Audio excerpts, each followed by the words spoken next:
Hello, everybody, and welcome to the Sam's Report. It is just about the end of September. This is so befuddling to me because it is 87 degrees Fahrenheit outside, which is probably right around 30 degrees Celsius. Yeah, so for this time of the year, I prefer the highs to be about 75 and the lows to be about 55. That's like my perfect day, and it is hot outside, and I'm actually getting on a plane tomorrow to go somewhere that is going to be equally as hot, equally as hot, if not hotter, potentially even more humid. And yeah, I'm headed to Orlando next week. It is Ignite. I know I told you guys a billion times, and if you watch any of the other stuff that I do, so here we go. Ignite next week. Doing a couple podcasts live Monday and Tuesday from the Podcast Center. If you know where that is, it is, that's where I'm going to be, 1 and 2 o'clock Monday and Tuesday. There's also a meetup Tuesday evening. Check out the Twitter feeds for all that. Paul and Mary Jo have all the details. I cannot think of them off the top of my head, and I've done a good job preparing for this podcast. But yeah, that is a Tuesday night meetup, and then I'm leaving on Wednesday. Last year I actually stayed until Thursday, and I realized that was too long, so my wife and kid are coming. It's going to be interesting. I also got upgraded to first class, just because I have a lot of miles and whatnot. And so the awkward conversation of my wife and kid may not be in first class and dad might be. Now, as a good husband, I did offer it to my wife, and my daughter said, you know what, Mommy, I want to sit next to you on the plane this time, because when we flew last time, I sat next to the kid, and so my daughter, this is just working out perfect. Anyways, enough about that. It was a relatively quiet-ish week this week, which is not surprising. Microsoft's got a big conference. They're front-loading the conference. I expect a lot of news to come out Monday. Tuesday, maybe not so much, but definitely Monday. I believe Satya is going to be kicking off the conference. And there's a lot of things floating in the air on the enterprise side. So we've got this Skype for Business thing. Like, it looks like that's going to get renamed based on an earlier leak. They've already said they're going to release Windows Server 1709, or at least they're going to talk about it. I think they said release it. And there's a lot of different stuff that's just kind of like floating around the enterprise world. And so I looked for Microsoft to see if they're going to clear any of that up. The other thing that we don't really know yet, Microsoft has yet to say how Windows 10 S fits into the enterprise. Are we going to see how they're going to talk about that? So those are kind of the things that I'm looking for, specifically that Windows 10 S enterprise play. It's an interesting scenario. Right now, Microsoft is really only pitching that towards the education market and a little bit towards the consumer. But in the money-making world of Microsoft, they have yet to go say, hey, enterprises, Windows 10 S is ready for you. So be on the lookout for that. See if you guys catch anything. It's a week-long event. I know there's a lot of good sessions, a lot of good Microsoft people down there, and I'm just curious to see what's going to go on. This is Microsoft's but this is their big event of the year where they talk to IT pros, and those are the people who quite literally run companies from a technical perspective, right? They make sure that when you log in, it actually authenticates and that all your stuff is there. And so this is a big deal for Microsoft because they need to keep these people happy and informed so that they keep telling their bosses and everybody else to keep buying their products. And there's just a lot going on. Other things that happened this week, Panos Panay was in China, and he was tweeting out a bunch of pictures showing off a bunch of stuff where he was at the assembly lines, and he showed some surface quality control thing. Now, granted, every company in the world does what he was showing off. Basically, it was a machine that calibrated the display to make sure it fit into the housing. This happens. This is just manufacturing. And he also went over and took some photos of the Xbox One X coming off the line. It was just kind of a neat little behind the scenes things. Nothing really came out, but obviously everyone's wondering, is he over there looking at the Surface Book 2018, 2017? And so if you're here last week, I was talking about there's some sort of an event in October, and I thought it was in New York, but then Microsoft came out and said, hey, we're going to have something in San Francisco in October for a VR-related event. And I'm wondering if my sources got their information crossed a little bit, or if there truly is something else. But there definitely is a Microsoft event in October in the United States. It's just happening in San Francisco, and it's all VR-related, and I'm not expecting any new hardware there, which really makes me wonder what Microsoft is doing. I don't know if this is like a third-party thing. And so I don't think I'm going to go to it, and I'll be able to explain that later. But I don't think I'm going to fly out there specifically for that because, to be honest, this VR stuff, the narrative has been drilled into our head. You got to remember, this stuff was originally announced. Was it back in well, I think it was before CES. I mean, I remember going to CES and being able to look at all this stuff, and everybody, you could get hands on with it. You couldn't use it; it wasn't quite ready. But Microsoft has been talking about this for a very long time, and it's like, okay, you're going to have another event related to VR, AR stuff, and we don't believe there's any new hardware. It's like, I'm losing track of what the point of that one is, and so we will see. As for why Microsoft might not launch. Let's even take a step back further than that. There was absolutely in plans, Microsoft planning to launch a Surface Book in the second half of 2017. There was absolutely a plan at one point, I believe even as part of earlier this spring. And so I'm wondering why they wouldn't launch a Surface Book this fall. And here's kind of what I'm thinking. Is that if Microsoft launches a Surface Book, a high-end premium thing, it's definitely going to overshadow the Surface Laptop. And the Surface Laptop, by all accounts, for what I'm hearing, is selling exceptionally well for Microsoft Surface product.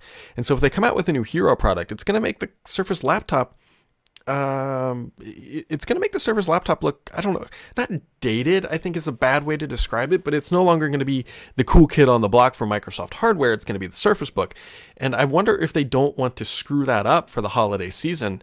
And that's why they're not doing it, because you can imagine that if a brand new shiny Surface Book comes out, it's like, well, why would I buy the Surface Laptop when the Surface Book just got refreshed? I'll just wait till the next Surface Laptop. I suspect that very well could be a thing. And so we know for a fact, I shouldn't say for a fact, we likely know that when Panos goes to London in this, October, I was going to say December, that he's going to announce the Surface Pro with LTE. Not all that exciting. I know some people love those specific models. They're not for me, I just tether from my phone, but I understand why some people like them. I very much do. And so maybe that's really it.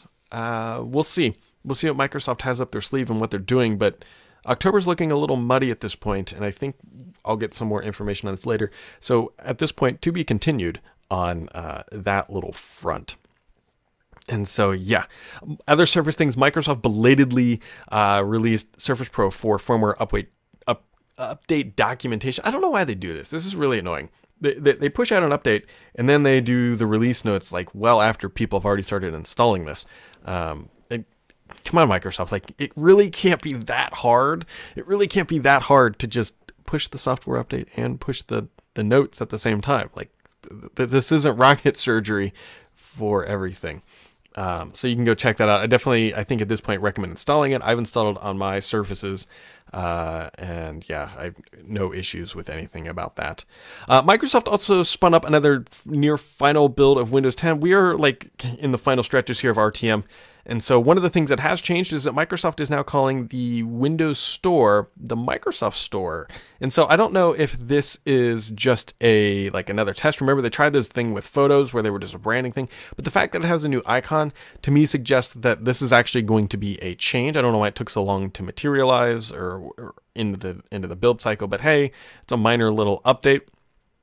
And I think it makes sense. It's just a Microsoft Store. You don't need a Windows Store. I actually kind of like this branding change.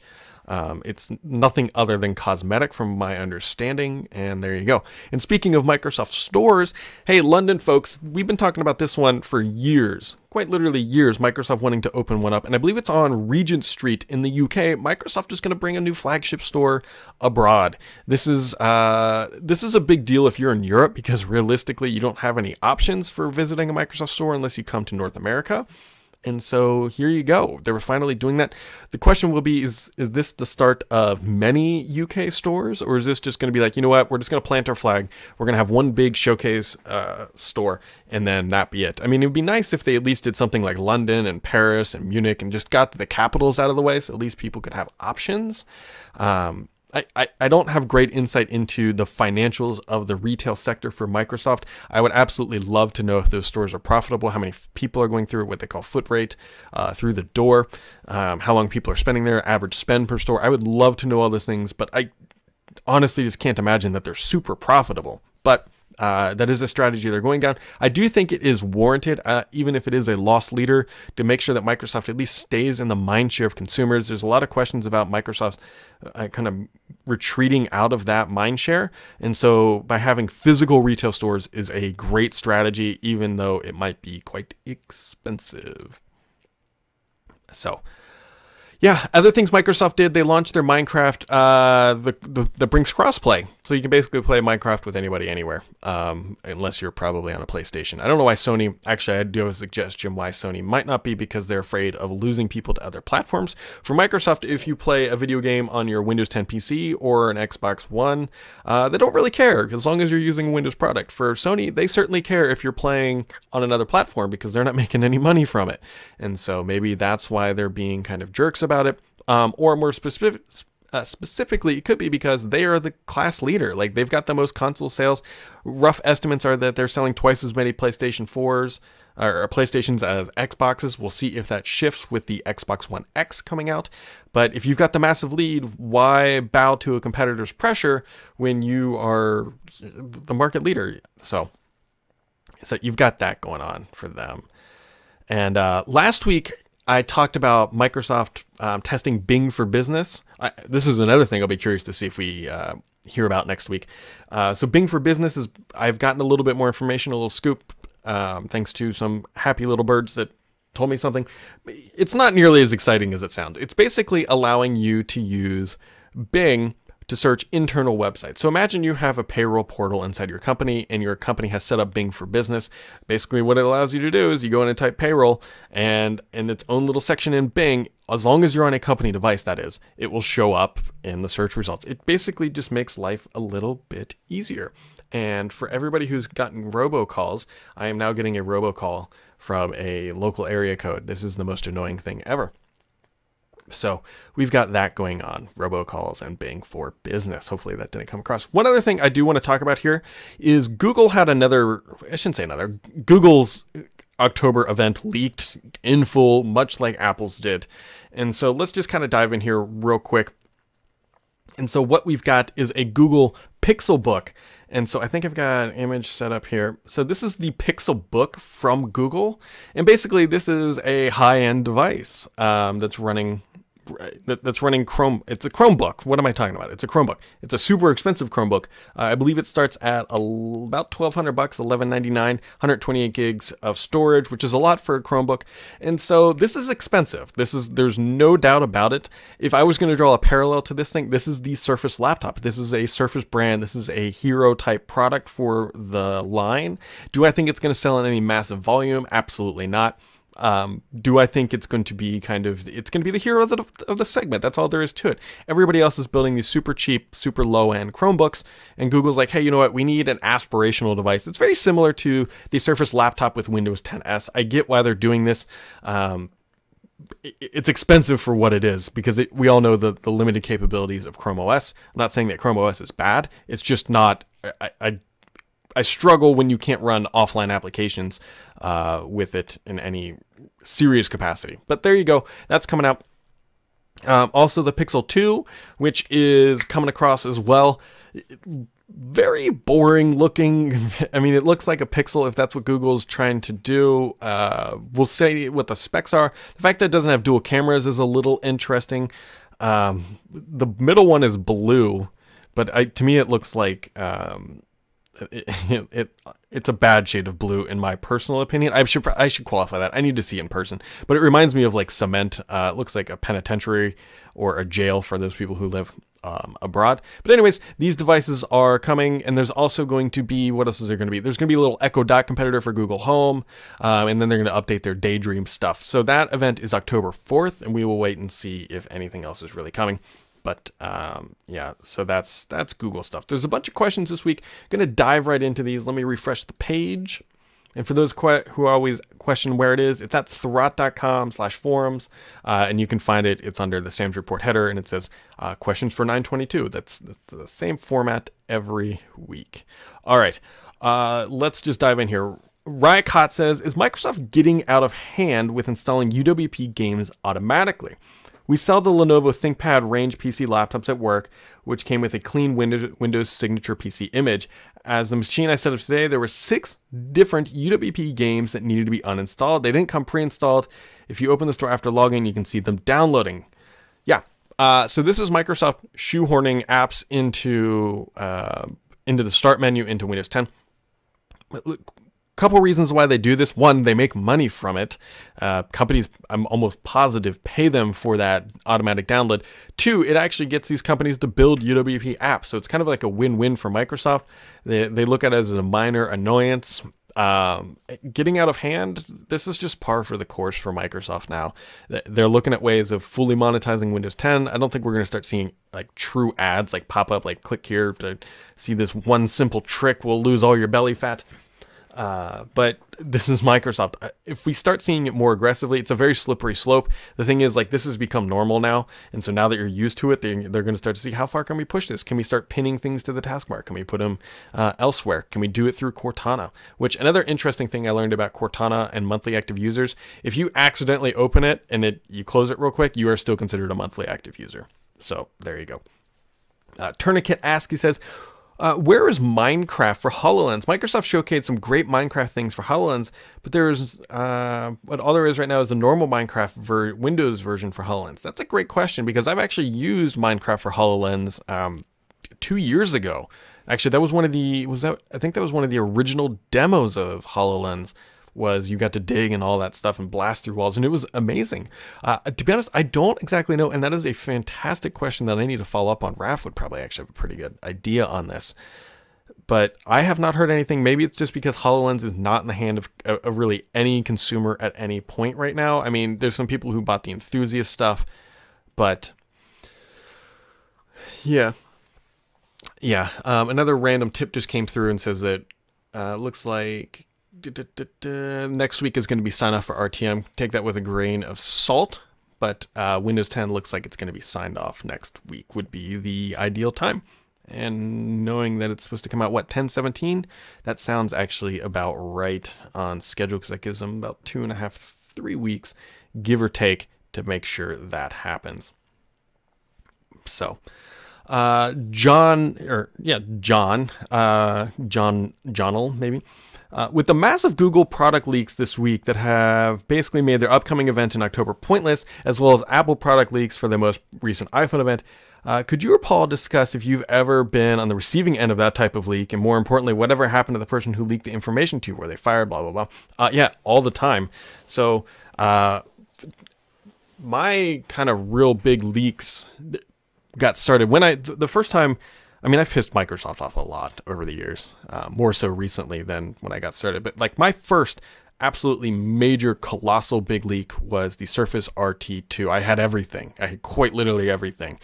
And it was just like these Apple and Google events. And so you use secure communications. Like a lot of people communicate on Snapchat, Signal. If you guys ever want that information, you can contact me as long as you're not going to abuse it. But Snapchat's a great way to chat with people. And so it's just being smart about it.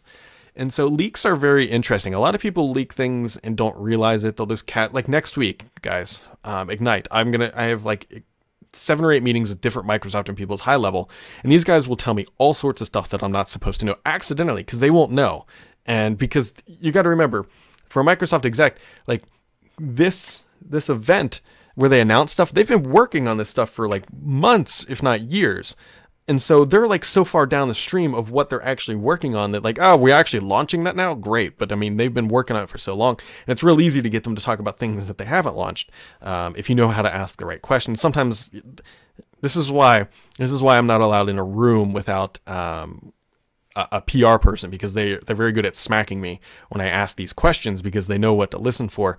And but these types of leaks come from hundreds of different places. There's times where this stuff gets uploaded to like Best Buy beforehand, or an internal CMS, or somebody just quite literally snaps photos of it and sends it to a journalist. It's impossible to say how all these things got leaked because everybody has their own methods. Some people just use email. Some people quite literally use the mail. I mean, I've gotten stuff all the time. And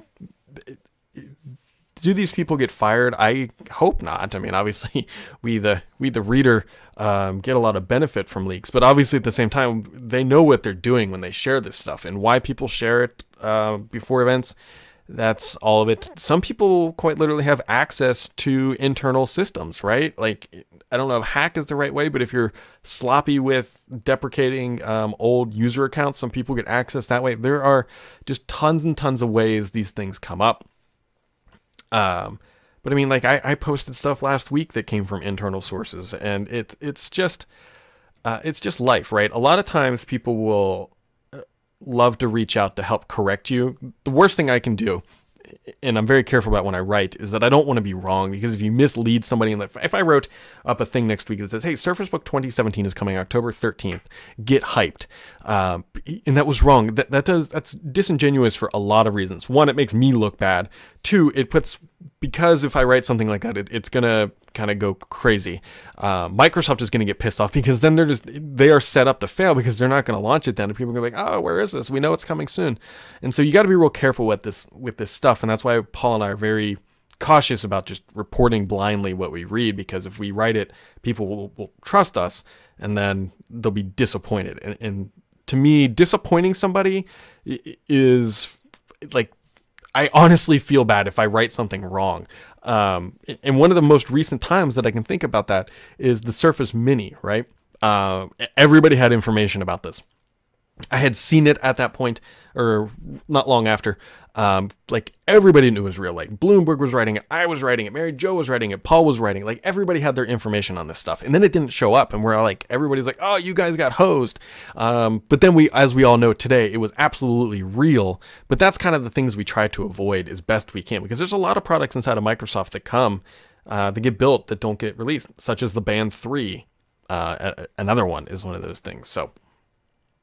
GJ Smith, he says, it's been a year since Gurdeep Pal stepped out of his role as the lead of the Skype team. What is he doing? So I don't know if he stepped out or got told to get out. That I don't know. But I'm pretty sure I know what he's doing. So I believe his brother actually works at Microsoft as well, or a close relative. I think it's his brother. And per my understanding, I actually think he's working on AI at Microsoft. I think that's where he landed after the Skype team. Nick Dog asked 2 questions. He says, with the Fitbit Ionic coming out soon, with the Fitbit App Store, do you think Microsoft will support it? Groove integrations and other. That's interesting. Microsoft has a unique relationship with Fitbit. Remember, they started promoting Fitbits at basically day one after they killed the band. And so I could see that happening, but there's no news on it. And then he also asked, any news on the group's family plan? I know that they're working on them. I've seen visual evidence that they're working on them. Have not seen them materialize yet, though. Huv asks, he says, is there any way to disassociate the Windows App Store with a Microsoft account? There are a few apps that I tried to immediately uninstall. Now they show up under the store under the apps under your apps. I don't know. I've never actually tried, to be honest. I'm sure you can log out of, like, if it really annoys you, you could just change your Microsoft account, which that seems like a very drastic step. I don't know how to actually remove those, and it seems like one of those things you should be able to, but does it really matter at the end of the day? I mean, unless you're specifically going to that tab in the store, what's the point? So I don't know. Sorry about that. Rob Siegel asks us, do you think Microsoft will change how they announce future Windows 10 update features after missing the release date of many of the features they've promised, such as timeline, My People, etc.? I hope so, to be honest. And this is actually another theory that kind of popped up about why Microsoft may not be announcing the next Surface Book. So typically, if they would stick to tradition, they would announce the next features for the Windows 10 update at the Microsoft hardware event, just like they did last year when they shipped the Surface Studio. If you remember, they gave like 30-minute stage time to Paint 3D, which I think nobody's using. But yeah, my guess is that they're going to do that much closer to launch. At least I hope. I mean, they have to do it at some point because they have this skip ahead build that allows us to see some stuff, but maybe they can hold back the bigger stuff for a little bit. But I hope so. I hope they've learned their lessons, that they've now had 2 major updates come and 2 major features, well, several major features that haven't shipped. There was also one on the enterprise side that didn't ship as well, along with My People. The link detonation stuff, and so that didn't ship either. I hope so. I hope they've learned their lesson that they can't just make these big promises and say, yeah, it'll eventually show up, because now they're behind the 8 ball. Like, now timeline and all this stuff is going to show up, and the cloud clipboard's going to show up in the next release, but it's not a new feature, so they can't really champion it. They're going to be like, oh yeah, that's coming too. But the fact is they have to devote resources to that, which if they're devoting resources to timeline and cloud clipboard, then they can't be developing new features, which means that they're just getting behind. So they have to be very careful. I absolutely agree. Neptune Rising says, is there any hope for a future Microsoft wearable, perhaps one they can fit Windows 10 on?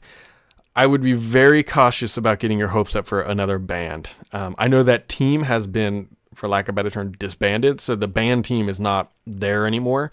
Actually, the Cortana team has been kind of molded a lot into the AI team, which isn't all that surprising. Just a small tidbit there. But, I mean, it's still a good device. I mean, I still have mine. Unfortunately, it's a dead product. No more updates, and there you go. But I would not get your hopes up anytime soon. You could be waiting for a very long time for another update.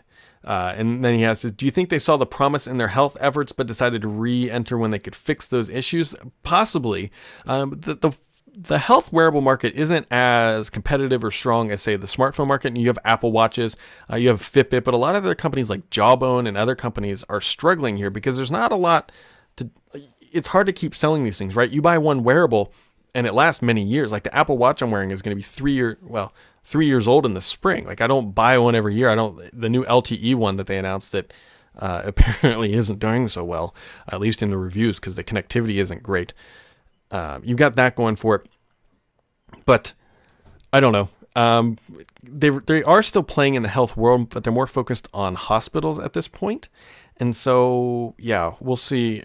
I struggle to see them coming back into the wearable market anytime soon. Even after they would try to fix some of the stuff, they just weren't selling well, and they had serious quality problems. I mean, you can ask anybody who's owned a band has had their actual physical band replaced several times, so they'd have to fix that, but I can't imagine that they would just come back. So Usman asks, he says, Microsoft seems to be losing mindshare among consumers and workers. Google offers a comprehensive Office suite online. As does Microsoft, but no one knows about it. At university, people don't use Office Online, even though it was intended to be free part of University 365, and instantly went to Google Docs. Same thing I'm seeing in most friends. I went into an Apple store and he had the same issue. So I did a big write-up about this. I actually think Microsoft is losing a lot of mindshare with the consumers. I mean, they don't have a mobile device. They don't have wearables. They have HoloLens, but that's old. They have the Xbox, which is doing well, but that's so far from productivity and everything else. And so, yeah, I do think they have a real issue here. They have Skype, which is kind of quasi with consumers, but not a lot. And so it's really, what are they doing? Windows 10, I don't think is a great thing to use as a consumer attraction, because everybody already has to have Windows. Windows is a utility. It's like having a dishwasher in your house. Nobody gets excited about their dishwasher anymore. It's a tough place for Microsoft. They can't seem to crack the consumer nut lately, other than in the gaming world. And so until they figure that out, they're going to have a very tough time with this. So I hope that they figure it out. They've got a good thing going with the Surface brand. I do believe that. But at the same time, those are computers. Those are things people just kind of, they're not like sexy devices. They're not always with you. They're just something you use. And so Microsoft honestly just needs like a product defining category or something, and create something totally new if they really want to stand a chance at driving back consumer mindshare. Now, don't like change your mind here and think that Microsoft, people associate, in my opinion, with Microsoft with quality software and probably quality hardware, even though the Consumer Reports thing really did hit them. So it's not that Microsoft has looked on and said, oh God, they're just making crap. It's just that their products just aren't doing well with consumers. They're doing exceptionally well in the enterprise, and that's might be their problem, is that people just associate them with enterprise and work. And but yeah, they do have a consumer issue. I totally agree with that. And to your point that a lot of people just use Google Docs in school world, I get it.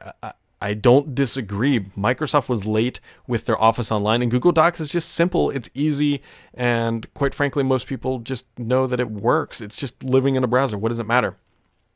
And you don't have to ask that awkward question of, do you have Microsoft Word? One of the problems I think with Word Online is that people still likely associate it with needing an Office subscription. And so we know that you can get into Google Docs for free. So there you go. There you go. Poncilius says, will the process of trawling the web for progressive web apps and putting them in the store finally provide mobile apps for Windows Phone users? That's a long stretch. So for those, a quick summary here, Microsoft announced at their Edge Summit that they're going to be trawling the web, exactly as he says, and bringing progressive web apps into the store so you can search the Microsoft Store, trying to use the appropriate name, and find things. Starbucks is one that Microsoft likes to use because they have a great progressive web app. And so the question is, will that make life better on mobile? Well, let's put it this way. It's not going to make things worse, right? It's definitely not going to make things worse. So could it make things better for Windows mobile users? Yes. Here's the problem. This is not coming until 1809, so that's the spring update.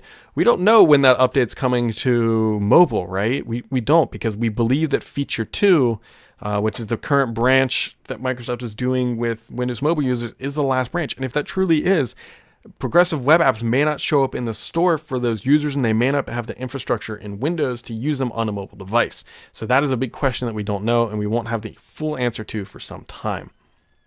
So I'm very interested in this, by the way. I'm hoping that we learn more. There's going to be some Edge people, I think, at Ignite, and I'm going to try to pin them down. But yeah, hopefully this will show up sooner rather than later, because I do think this is a great thing for the Windows Store. Them doing this is going to help bring quality applications, and to the user, they're not going to probably know any different if Microsoft does it right. The Joe Fenn asks, he says, do you think Microsoft might use the new Outlook.com as a progressive web app to replace the mail and calendar apps on Windows 10? That is a fantastic question, and that seems far too logical and far too good for Microsoft to actually do that. Could they do that? That makes a lot of sense, to be honest. I had not thought of that, and yeah, I could see them doing that, and that would be a way for them to demonstrate how this can be done with a first-party application and make it really good. So let's cross our fingers and hope that's what's happening, because I've recently left the Mail app, mostly because it wasn't being updated quick enough, and I'm trying to replace the calendar, but there isn't a good third-party calendar yet. But if it comes to as a progressive web app from the Outlook one, that could be a good replacement. So good question, Joe. Red Star asks, says, hey Brad, keep up the good web. Couple of questions. Did you ever hear anything on this Xbox streamers that were supposed to? No, the streamers were dead, guys. If they were going to launch, I shouldn't say they're completely dead, but I don't think they're going to launch. They're definitely not launching this year. Our next bet would be E3 of next year. If they even do it, they're putting their money into the Xbox One X, and so it would have to be some sort of a companion device to that thing. And so I know that those things were real. I've quite literally seen them. But yeah, so those didn't materialize. They canceled them last minute. They were going to order, I think I even saw the order sheet was like 240,000 of them is what they were going to produce. Did you ever hear anything about podcasts coming to the Microsoft/Windows Store? Maybe they could just buy Pocket Cast. So yeah, Microsoft had a great podcast app for the mobile platform, and it's basically dead. They need to bring it back. I would love for them to bring it back, but I have no information about it. And then he says, I would love to see Microsoft buy Atlassian. I'm not familiar with them. Confluence, I am familiar with them. Any chance of that happening? No. Oh, I don't know. Mergers and acquisitions are so tough because Microsoft will buy quite literally anything that's going to boost their Azure. Like they just bought Cloudin, which is an Azure kind of tool that allows you to manage your spend. I suspect we're going to see that announced next week, some sort of integration. They're likely just going to rebrand it and move it to a new domain. But I don't know about that. And then last question comes from Detective Polarfant.